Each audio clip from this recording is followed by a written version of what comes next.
Hello friends, welcome to my channel. જય શ્રી કૃષ્ણ. આજે હું બનાવીશ માંડવી પાક. તો માંડવી પાક બનાવવા માટે મેં અહીંયા 2 વાટકી લઈ લીધા છે સિંગદાણા અને 1 વાટકી લીધી છે ખાંડ. તમે 2 વાટકી સિંગદાણા લીધા હોય ને તો અડધી ખાંડ લેવાની છે, એટલે મીડિયમ મીઠું થશે. અને સાસણી લેવા માટે મેં અહીંયા અડધી વાટકી પાણી લીધું છે, 2 સ્પૂન જેટલું ઘી અને એક સિક્રેટ વસ્તુ લીધી છે, ટોપરાનું સીણ. તમને જો સિંગ પાક ઓછો ભાવતો હોય ને તો તમે ટોપરાનું સીણ નાખીને એકવાર બનાવજો, તમને મસ્ત ટેસ્ટ આવશે. ટોપરા પાક અને સિંગ પાકનો બંનેનો મિક્સ ટેસ્ટ આવશે. તો ચાલો બનાવવાનું ચાલુ કરીએ. તો પહેલાં આપણે સિંગને શેકી લઈએ. મેં અહીંયા એક તવી લઈ લીધી છે અને તેમાં સિંગદાણા નાખી દઈશ અને ગેસની ફ્લેમ મેં મીડિયમ રાખી છે અને સિંગદાણા શેકી લઈએ. સિંગની ઉપરની ફોતરી થોડી બ્લેક થઈ જાય ને ત્યાં સુધી સિંગદાણાને શેકી લઈશું. તમે જોઈ શકો છો સિંગદાણા શેકાઈ ગયા છે. આવી રીતે ફોતરી થઈ જશે. થોડી બ્લેક કરવાની છે ઉપરની ફોતરી. બહુ થઈ જશે ને તો અંદરની સિંગ બળી જશે. તમને હું બતાવું છું. આવી રીતે થઈ જશે. તો ચલો ગેસ બંધ કરી દઈએ અને થોડીક વાર આને ઠરવા દઈએ. ઠરી જાય ને પછી આને ફોતરી નીકાળી દઈશું.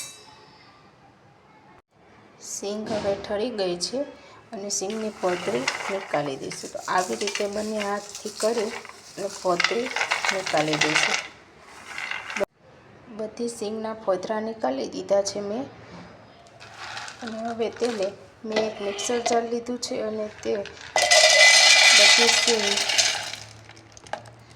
મિક્સરમાં પીસી લઈશું.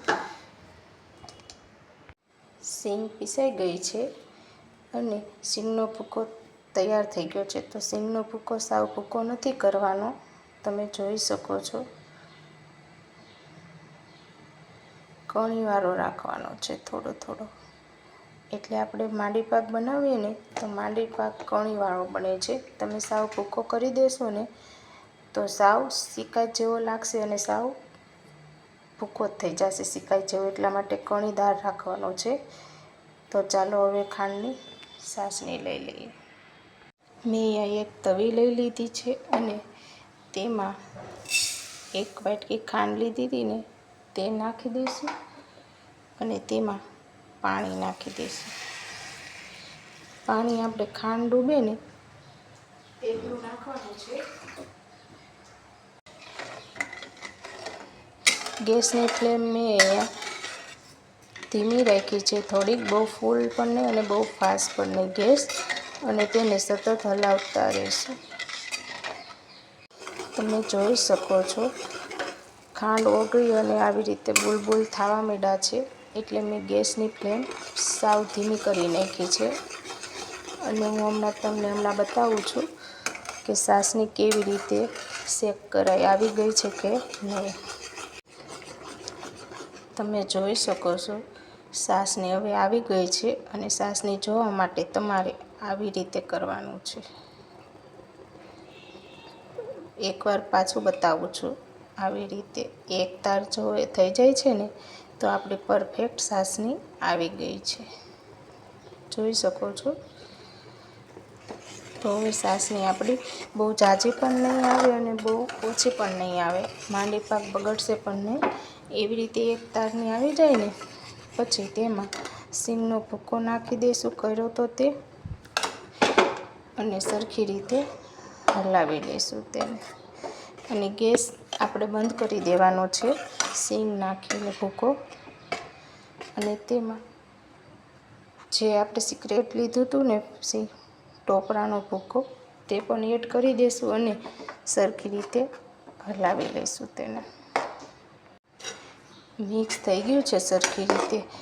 અને માંડવી પાકની શાઇનિંગ આવવા માટે આપણે તેમાં 2 સ્પૂન જેટલું ઘી નાખશું અને તેને સરખી રીતે હલાવી લઈશું.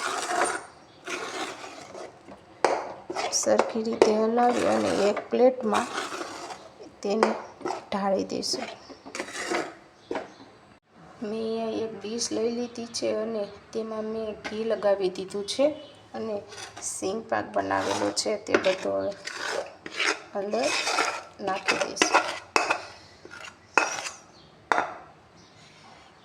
અને સરખી રીતે આખી ડીશમાં ફેલાવી લઈશું.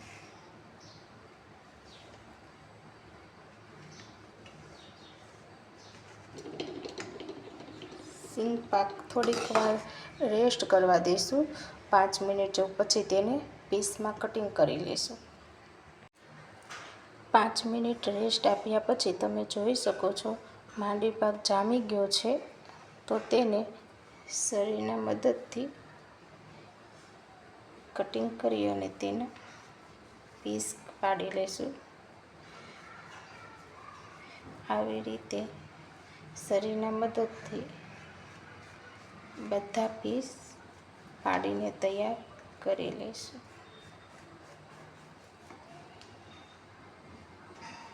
તમે જોઈ શકો છો આવી રીતે પીસ પાડી દીધા છે મેં અને માંડવી પાક બનીને તૈયાર થઈ ગયો છે. તો એક પ્લેટમાં તેને સર્વ કરી લઈએ.